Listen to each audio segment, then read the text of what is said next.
Hello students, welcome back to my YouTube channel. Student आज आज आज के वीडियो में, आज के सेशन में हम डिस्कस करेंगे आपके सब्जेक्ट बिजनेस एथिक्स में कि कौन कौन से सोर्सेस होते हैं बिजनेस एथिक्स के, यानी कि किन किन सोर्सेस के थ्रू बिजनेस एथिक्स को पहचाना जाता है, कौन कौन सी सोर्सेस होते हैं बिजनेस एथिक्स के। ठीक है, उसको हम डिस्कस करेंगे। तो सबसे पहले स्टूडेंट्स, जो मैनेजर्स होते हैं एवरी सोसाइटी के, वो इन्फ्लुएंस्ड होते हैं थ्री रिस्पॉन्सिबिलिटी से, थ्री रिपोजिटरीज से एथिकल वैल्यूज़ की, जो ये हैं गिवन बिलो हैं आपके। सबसे पहले आता है रिलीजन, दूसरा आता है आपका कल्चरल एक्सपीरियंस, थर्ड आता है आपका लीगल सिस्टम। ये तीन सोर्सेस होते हैं आपके बिजनेस एथिक्स के। ठीक है, तो आइए वन बाय वन इन तीनों सोर्सेस को हम डिस्कस करते हैं।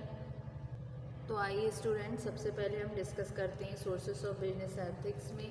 सबसे पहला जो सोर्स है वो है रिलीजन। रिलीजन क्या है? रिलीजन को हिंदी में बोलते हैं धर्म।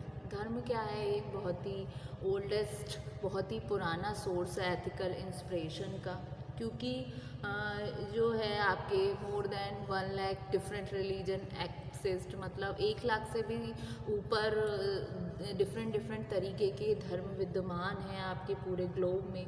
लेकिन इसके सिद्धांत के डिफरेंस के आधार पे बहुत सारे मेजर रिलीजन जो होते हैं वो कवरेज करते हैं बिलीफ पर कि एथिक्स क्या है, एक एक्सप्रेशन है डिवाइन ऑफ डिवाइन, यानी कि एक पवित्र है जो रिवील करता है नेचर को, बिजनेस के और उसके अदर एरियाज़ को जो बिलोंग्स करते हैं बिजनेस से, कि क्या सही है क्या गलत है। तो उस तरीके से रिलीजन क्या कहता है, one of the oldest source of ethical inspiration is religion. मतलब जो पुरानी सोर्सेस हैं एथिकल इंस्पिरेशन की, उसमें से एक आता है आपका religion. More than 1 lakh different religion exist across the globe, मतलब 1 लाख से ऊपर जो अलग अलग किस्म के अलग अलग तरह के जो रिलीजन है वो एग्जिस्ट हैं, विद्यमान हैं आपके अक्रॉस द ग्लोब में। बट डिस्पाइट डॉक्ट्रिन डिफरेंसेस, लेकिन कुछ सिद्धांतों के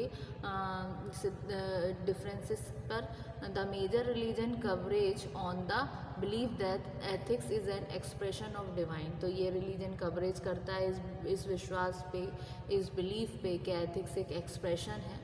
एक्सप्रेशन क्या होता है? एक भाव जो व्यक्त करता है आपके मन के फैक्ट को, आपकी भावनाओं को एक तरीके से रिप्रेजेंट करता है, आपके मन में क्या चीज़ चल रही है या आपके मस्तिष्क में क्या चल रहा है। तो उस तरीके से एथिक्स एक एक्सप्रेशन है of divine will that reveals the nature of right and wrong, जो कि रिवील करता है कि क्या सही है क्या गलत है in business and other areas of life, कि बिजनेस में क्या सही है क्या गलत है और अदर एरियाज़ ऑफ लाइफ में। ठीक है, तो फर्स्ट आता है आपका रिलीजन। फिर स्टूडेंट सेकंड आ जाता है आपका कल्चरल एक्सपीरियंस। कल्चरल क्या होता है? कल्चर क्या है? कल्चर रेफ़र करता है एक तरीके से सेट ऑफ वैल्यूज़। वैल्यूज़ क्या हो गई आपकी? वैल्यूज़ क्या होती हैं? तो सबसे पहले हम वैल्यूज़ के बारे में डिस्कस करते हैं कि एक्चुअल में वैल्यूज़ क्या होती हैं, तब जाकर हम समझ पाएंगे कि कल्चर क्या होता है। तो स्टूडेंट, वैल्यूज़ होती हैं आपकी, ये फॉर्म होती हैं आपके बचपन से ही। आप में ये जो वैल्यूज़ हैं ये आपकी बचपन से ही आपके अंदर आती हैं।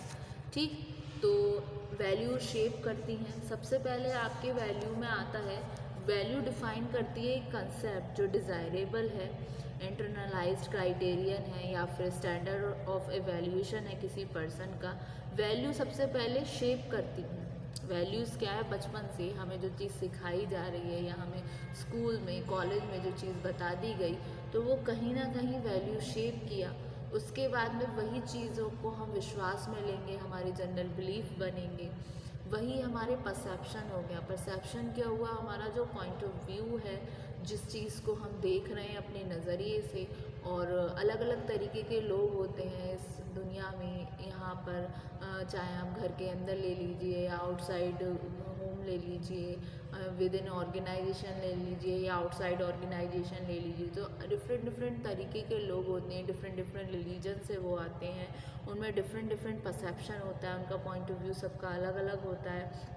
फिर पॉइंट ऑफ व्यू के अलावा फिर यही चीज़ें आपकी आती हैं एटीट्यूड में, जैसा आप सोचते हो, जैसा आप देखते हो, वही चीज़ें कहीं ना कहीं आपके एटीट्यूड में आ जाती हैं, फिर वही चीज़ें आपके बिहेवियर में, आपके इंटरेस्ट में, आपकी पर्सनालिटी में झलकने लगती हैं। जैसे सपोज़ कीजिए आपको किसी चीज़ में इंटरेस्ट है, जैसे कि किसी खाने, एक एग्ज़ाम्पल लेती हूँ, किसी खाने में आपको बहुत इंटरेस्ट है, आपको फूड जोन में बड़ा इंटरेस्ट है, तो आप उससे रिगार्डिंग पढ़ना शुरू करेंगे, आर्टिकल्स पढ़ेंगे, क्या चीज़ हमारे हेल्थ के लिए सही है, या आप हेल्थ कॉन्शियस हैं तो उसके बारे में कि कौन कौन से ऐसे सप्लीमेंट्स हो सकते हैं जिसको हम यूज़ करें, हमारा वेट भी गेन ना हो और हमें एक प्रॉपर एनर्जी भी मिले। तो इस तरीके से वैल्यू शेप करती है, वैल्यूज़ आती हैं हमारे अंदर, इनहेरिटेड होती हैं, इंटरनलाइज्ड क्राइटेरियन है, जैसे वैल्यू शेप होगी, बिलीफ होगा, फिर परसेप्शन होगा, वही हमारे एटीट्यूड में आएगा,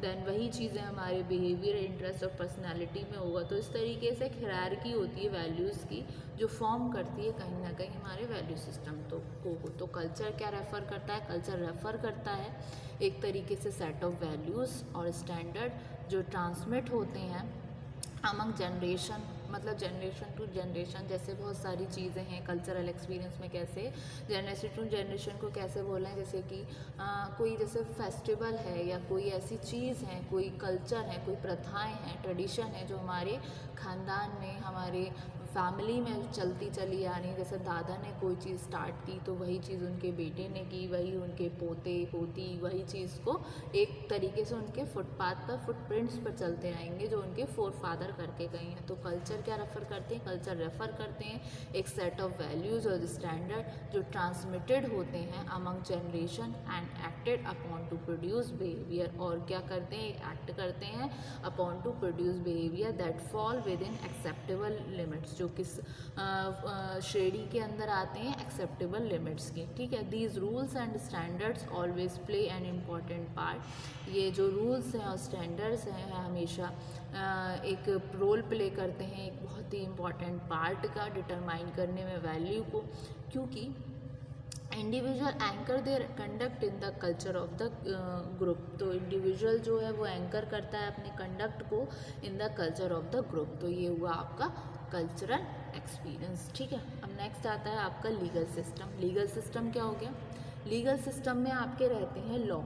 लॉ क्या है? लॉ को हिंदी में हम बोलते हैं कानून।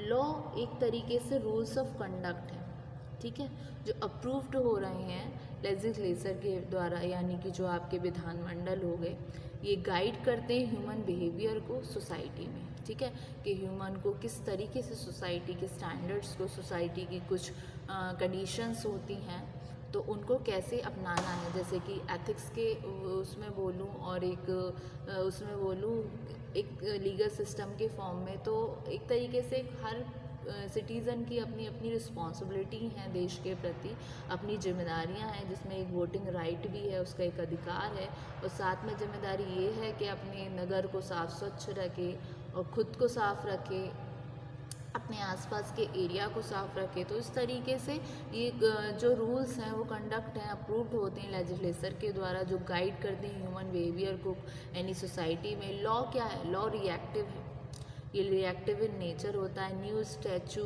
और enforcement always lacks behind the opportunity for corporate expediency. तो जो लॉ है वो रिएक्टिव है, नए नियम बन रहे हैं, एनफोर्समेंट है जो हमेशा रहती हैं अपॉर्चुनिटी के लिए, जो कॉरपोरेट के मुनाफे के रिगार्डिंग होती हैं। तो whatever ethics that law codifies, तो जो भी एथिक्स है वो लॉ कॉन्डिफाइंस करता है। It is binding on business, ये क्या है? ये बाइंडिंग ऑन है बिजनेस पर, और सोसाइटी एक्सपेक्ट करती है business to avoid by law, कि ये कानून का पालन करे।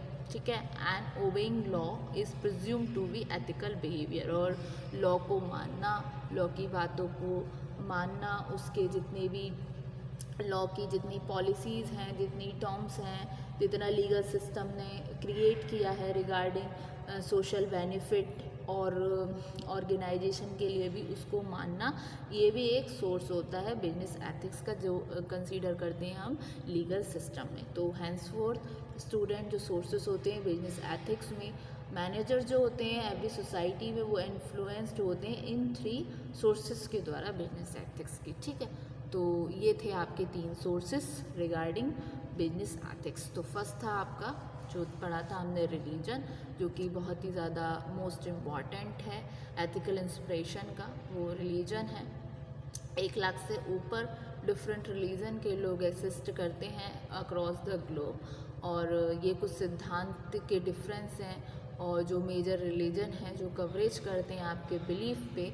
और एथिक्स एक एक्सप्रेशन बन जाता है डिवाइन का, जो रिवील करता है नेचर को कि क्या चीज़ें सही हैं, क्या चीज़ें सही नहीं हैं बिजनेस में और अदर एरियाज़ ऑफ लाइफ में। ठीक है, फिर आया आपका कल्चरल एक्सपीरियंस। कल्चर रेफ़र करता है सेट ऑफ वैल्यूज़ को, स्टैंडर्ड को, जो ट्रांसमिट होते हैं अमंग जनरेशन से, यानी कि one generation to generation another generation, और एक्ट करता है upon the produce behaviour that fall within acceptable limits. ठीक है, फिर आते हैं आपके लीगल सिस्टम। लीगल सिस्टम में क्या है, लॉ क्या है, रूल्स ऑफ कंडक्ट हैं जो अप्रूव्ड होते हैं लेजिस्लेचर के द्वारा, और ये गाइड करते हैं ह्यूमन बिहेवियर को एनी सोसाइटी में। लॉ रिएक्टिव है, न्यू स्टैचू बन रहे हैं, नए नियम बन रहे हैं, नए कानून बन रहे हैं जो हमेशा अपॉर्चुनिटी के लिए होते हैं, कॉर्पोरेट एक्सपेंडिचर की, यानी कि कॉर्पोरेट के मुनाफे की अपॉर्चुनिटी के पीछे होते हैं। और एथिक्स एक लॉ कौन डिफाइंस करता है, ये बाइंडिंग ऑन है बिजनेस पे।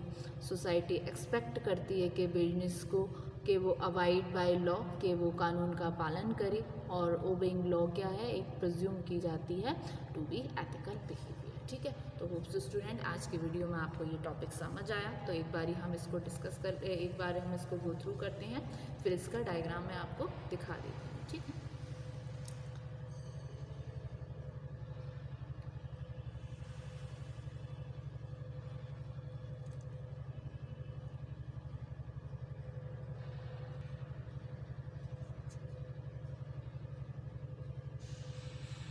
Thank you so much student.